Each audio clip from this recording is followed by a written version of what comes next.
The SP-404 Mark II is great with guitars. Let's get into it as soon as I shout out today's patron, and that patron shout out goes to Mike Pounder. Thank you so very much for the support. Let's get started. Welcome back to this mini-series where we are making a full song from start to finish on the SP-404 Mark II. Today is part 4, and as you may be able to tell by the title of the video, we're bringing in an external instrument. We're bringing in my bass guitar, my Squier P-Bass, and I'm going to plug it in right here directly into the mic/guitar input on the bottom of the SP. There, you can see it now, and yes, I still need to get new strings. If I press external source, I should be able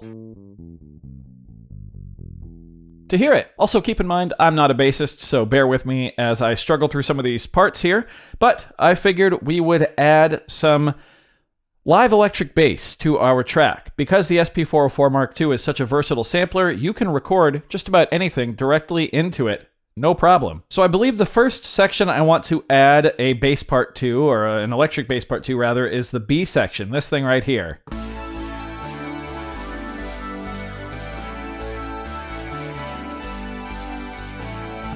So before I play anything, let's go Shift and external source to go into our input settings. Click in the enter knob to get to the input effects, and we're going to go to the amp sim.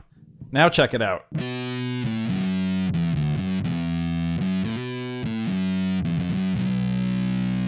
Sounds pretty good, yeah? So let's go ahead and trigger this pattern here and figure out something we want to play to it.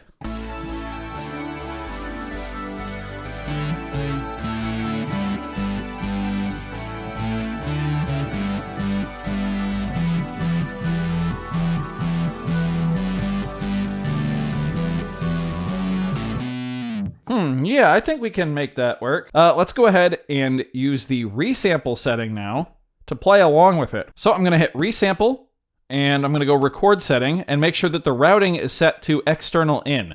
Now it'll only record the bass. Now let's pick where we're going to put the sample. I think right there. Shift, make sure we're in 7/4. Yes, excellent. Okay, so now it's waiting. I have to push the pad to start, which could be tricky, but we can just drop it down an octave and play the open A string and then pop back up to fret 7 right here. Let's give it a shot. Here we go.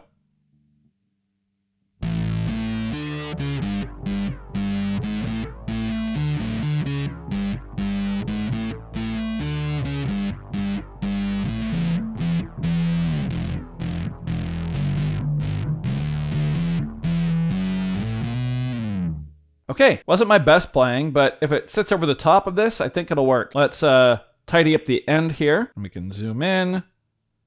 Make sure we really find that roll-off point. Okay, that works for me. Truncate, a little bit of envelope for the ending here, for the release. Yeah, we're gonna select it, turn off gate, and try it together with the chords and other little bass part.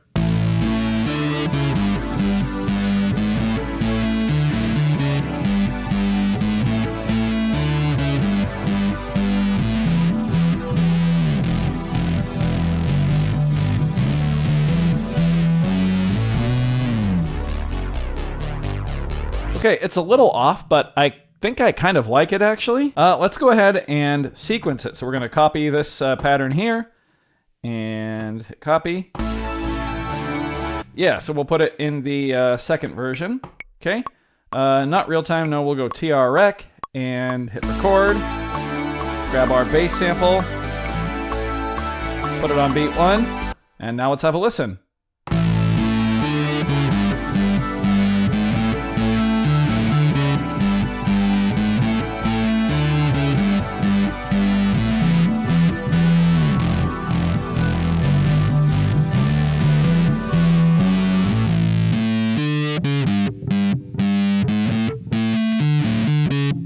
Yeah, nice. Now you'll notice it accidentally repeated itself there. We can actually get around that by turning on one-shot mode for the sample. So let's go ahead and select it, and then we're going to hold the enter knob and press gate. And now it's going to pulse. Now it's in one-shot mode. What that means is that it is not going to re-trigger until it has finished playing entirely. So let's have a listen to pattern 10 now.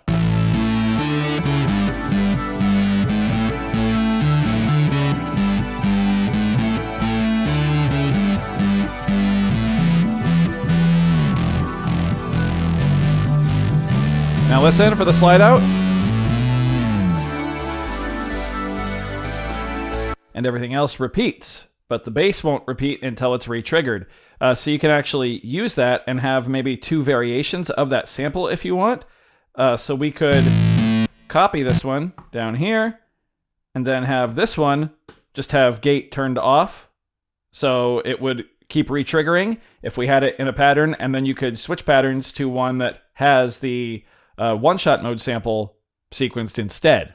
And then you could have like a proper ending, as it were. Pretty cool little trick. But I want to fit one more bass guitar sample in here. I want to play the melody. So I'm gonna hit record. I'm gonna put it, let's say right here in pad 12. Shift. Time signature is 7/4. Yes, we're going to leave the measures to unlimited. And I'm gonna try to do my best here. Here we go. 5, 6, 7.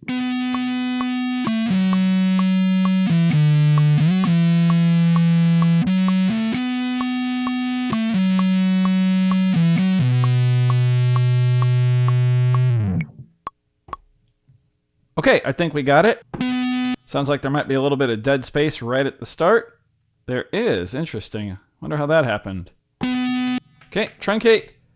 Now let's try it with the loop here. So I'm going to turn gate off. We'll try it with the bass loop.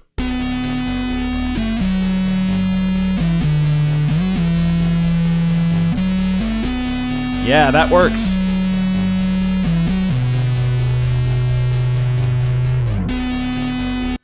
Awesome. Okay, shall we put it into a pattern really quick? I think we shall. Let's go ahead and copy this pattern here with the melody down to 14. And then we will also throw in my little bass line. I forgot where I put it. Right there. Okay. All right, here it is.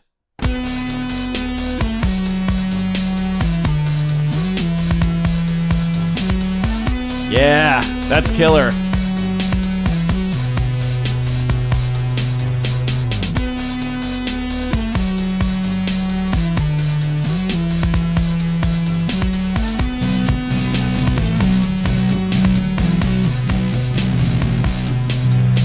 All right, well, I'm very happy with that. As you can see, working with guitars and the SP-404 Mark II is super easy. I know there's a lot of people out there that are doing kind of like lo-fi, chillish hip-hop type stuff with guitars in the 404 Mark II, even using things like the looper, which is pretty cool.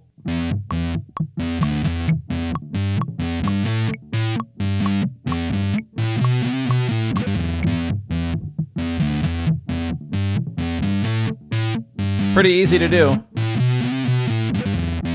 if you're good at the bass, which I am not. But the way that it works, just recording right into it, means that even if you're not a virtuoso bassist or guitarist, you get as many takes as you want. You can affect it, you can chop it up, you could go in and just treat it like any other sample, because once you're done recording, it is just another sample. So if you do own a guitar or a bass guitar and an SP-404 Mark II, I highly suggest giving them a shot together. It's a lot of fun, and you'll be surprised what you can accomplish. I do hope you found this video informative, or at least entertaining. If you did, be sure to leave a like on it. If not, you can always leave a dislike. That's okay too. Doesn't hurt my feelings, just makes me try that much harder next time. Either way, be sure to hit that subscribe button, ring that notification bell. Thank you all so very much for being here. Thanks for watching. We'll see you next time. Bye.